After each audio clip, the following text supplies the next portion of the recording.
Yung may mga diabetes dyan, lalo na po yung mga naka-insulin, mga uminom na ng mga meds, lalo na rin po yung may mga sugat na sa paa na hindi na gumagaling. Diyos ko po, tama na po, tantanan nyo na ang kanin. Tantanan nyo na ang mga pancit noodles, spaghetti, pasta, mga sotangon, bihon, ano pa, and the likes.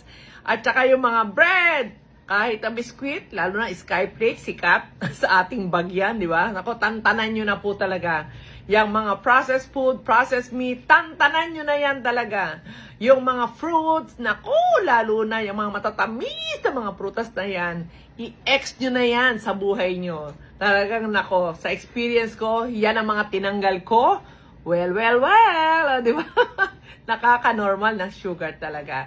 Yung mga inflammatory ingredients, yung mga debote, delata, yan, i-out nyo yan, okay? So, 1 minute na, hanggang sa muli!